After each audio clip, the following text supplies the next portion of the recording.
Сегодня мы представляем вам проект нашего...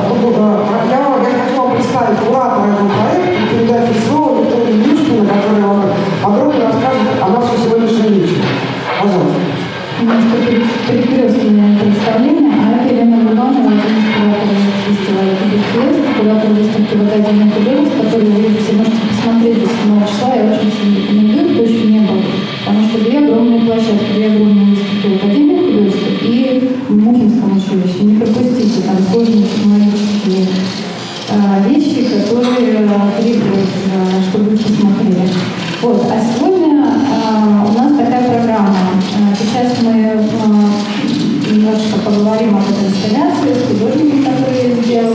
Вот. А в 7 часов у нас начинается показ видеопрограммы. То есть что фестиваль каждый год собирает конкурсную программу международную.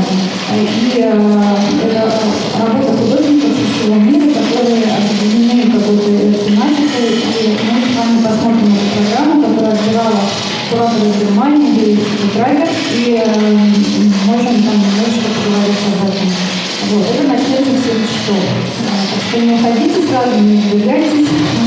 Вот. А сейчас я очень рада представить художника, автора сегодняшней инсталляции. Он из Испании, из Барселоны. Сейчас работает и живет в Англии. Франческ Марти.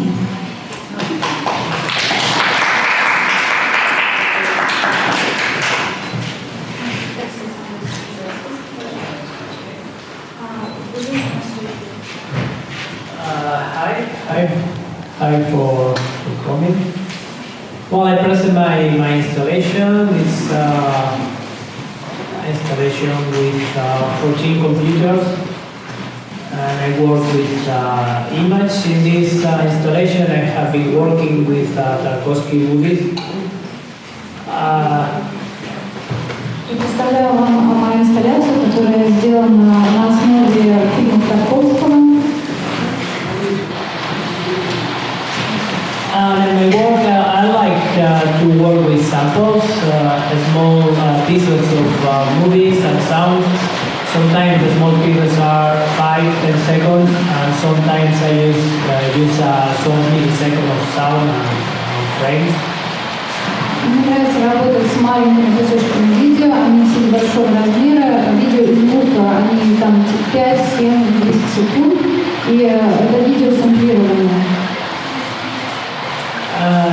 One interesting thing about my work is that in this installation is all the image and all the sounds comes from the movie. I don't use any other samples, any other sounds. Even when you listen very weird sounds or the image, you can see exactly what it is the frame from the movie and the sound from the movie. And I think that is very interesting for an artist to modify the materials that you are using.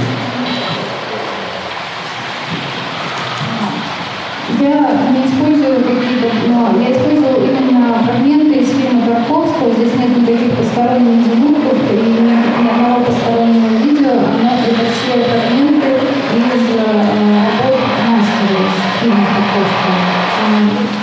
Why I chose Tarkovsky? What was the idea of that installation? Почему ты выбрала Тарковского, какая была идея? Well, that is an audiovisual work, and everyone knows that the visual aspect of Tarkovsky movies is incredible. It's very rich.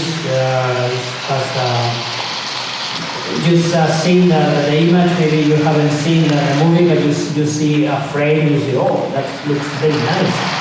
And the other thing that not a lot of people know is that Tarkovsky said that the world sounds good.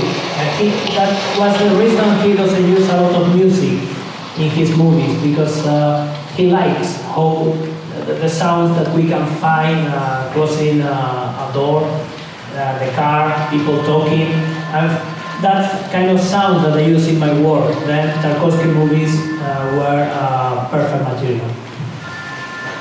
Ну, Тарковский в своих работах очень часто использовал естественные звуки, там, звук шума дверей, движения машин, автомобилей, и очень любил именно, чтобы каждая вещь в его фильме звучала. Это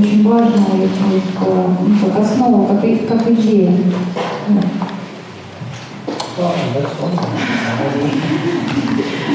Вот, говорю, что это, наверное, все, что я хотела сказать, поэтому мы считаем открытой эту инсталляцию «Звуки мира». Вы можете смотреть, слушать и задавать вопросы художнику в неформальном порядке, вот, до 7 часов, когда мы переключимся на видеопрограмму. Спасибо.